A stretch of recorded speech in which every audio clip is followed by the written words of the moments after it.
sought information for a living. That is to say that ever since he returned from Korea, after having served with the armed forces, he had been working as a private investigator in Montreal. William Hamilton, a rich industrialist, had gotten in touch with him regarding a simple vandalism issue. Nothing to write home about. Not worth hiring a private eye either, just so he can drive for hours on rough roads. But that's how it had always been. The client pays, Carl gets it done.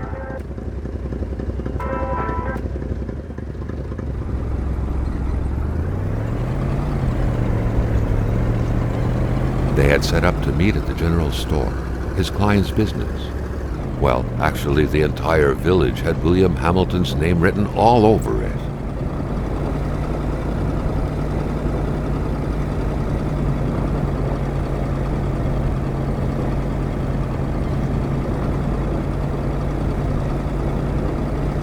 When the roads were bad, muddy, or snowed in, it was customary around these parts to close them off.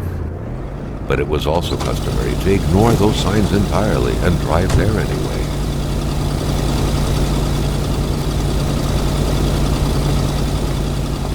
Hamilton never mentioned a road-blocking barrier. Why was it needed here in the back of Beyond? That would, however, be a mystery for another day. Carl had waited long enough for someone to come and raise it. Still not a soul in sight. There was no point in waiting any longer. Carl had to figure this one out by himself.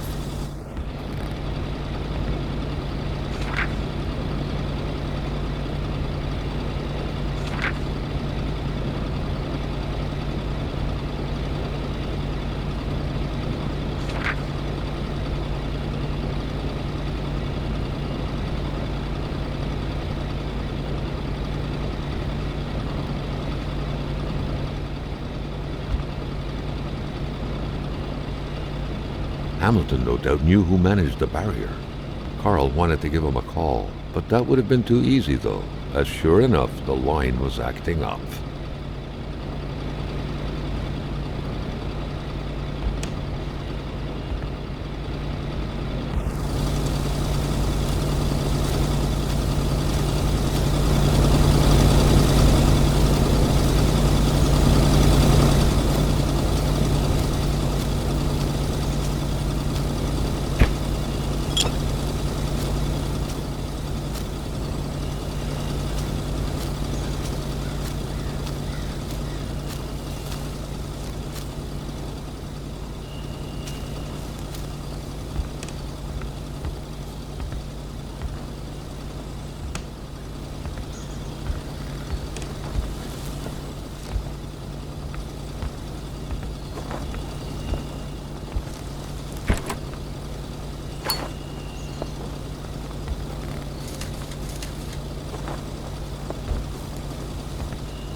Emperor Duplessis, in spite of his conservative agenda, did a good job in colonizing the rural north, which helped to re-establish the region as an integral part of the province of Quebec.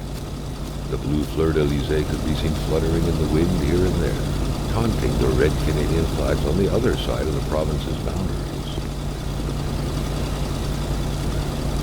The cutters made quick work of the chain. What better way to investigate vandals than to get into their shoes, Carl, the professional vandal, thought, reveling in the irony of the situation.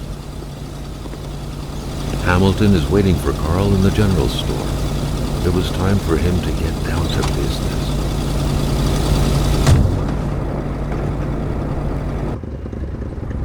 William Hamilton enjoyed a lavish country house built in the very heart of the northern forests, not too far from here.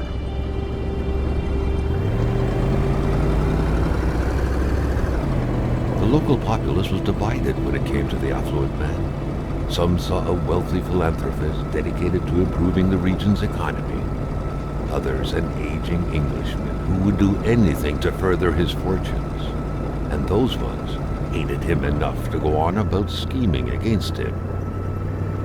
Hamilton had recently acquired a few local businesses, but the last straw was the reopening of a mine, which gave rise to a wave of protests and threats from the Cree people.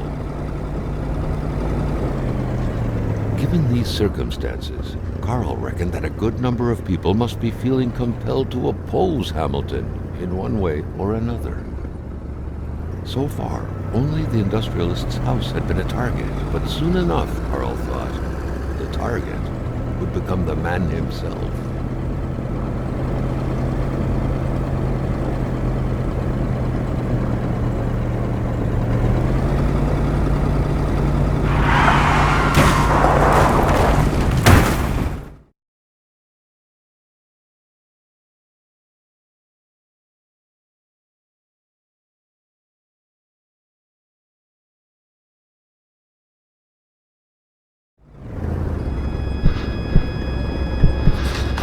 Carl needed to get out of there.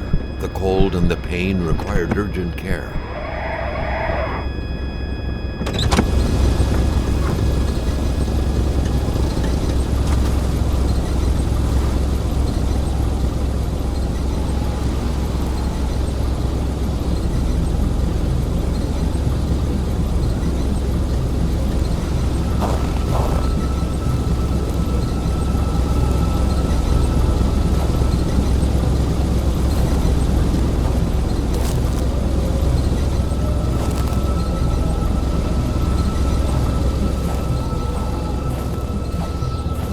It was so cold. Already Carl did not feel his toes anymore. The driver had taken off. It was still best to check it out and leave nothing to chance. Carl needed help. It was a small, locked box engraved with the letters W.H. Carl thought about taking it. Nothing was to be left to chance. Such heart-wrenching Nordic poetry that was. But Carl didn't care much about flowery language.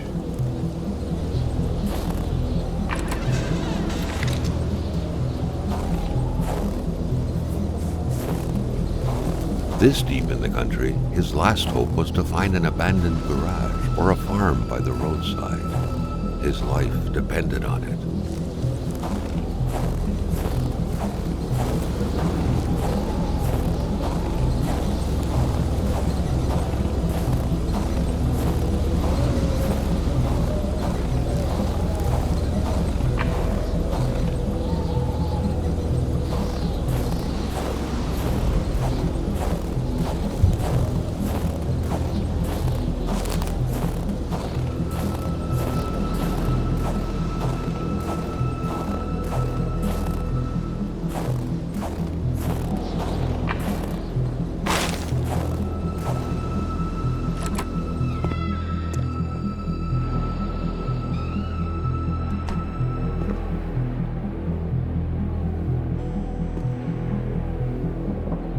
Even better than he had hoped. Carl Faubert had succeeded once more, and was now on his way to new adventures.